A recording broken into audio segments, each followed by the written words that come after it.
घरातून बाहेर जायला आणि घरामध्ये यायला पण नको वाटतं. हॅलो गाईस, तर ऑफिस वरून येत होते आणि दिवसभर इतका पाऊस पडतोय, जाता नाही आणि येता नाही.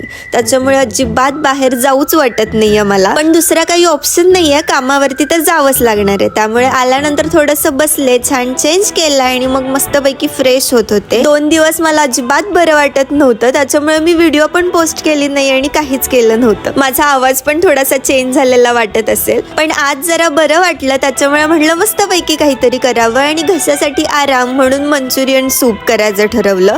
म्हणजे फक्त सूपच करणार होते, पण नंतर म्हणलं की नुसतं सूप कुठे प्या, माझ्याकडे कोबी पण होता. त्याच्यामुळे मी मंचुरियन पण करायला घेतले आणि हे तळून खातीये. घसा एक तर बरा नाहीये, पण तरीही मी खातीये. पण असं वाटलं की ते सूप मध्ये तेलकट मिक्स होऊन जाईल आणि लागत पण छान होतं आणि बरंही वाटेल मला. सो मस्तपैकी सूप केलं आणि त्यासोबत चपाती पण होती. सो त्याचं मी सँडविच केलं होतं आणि असा माझा आजचा मेनू होता. छानपैकी जेवायला घेतलं आणि असा आवडीचा मेनू असला ना की जरा जास्त जेवण जातं. भेटूया नेक्स्ट व्लॉग मध्ये. तोपर्यंत तुम्ही फॉलो करून घ्या. बाय.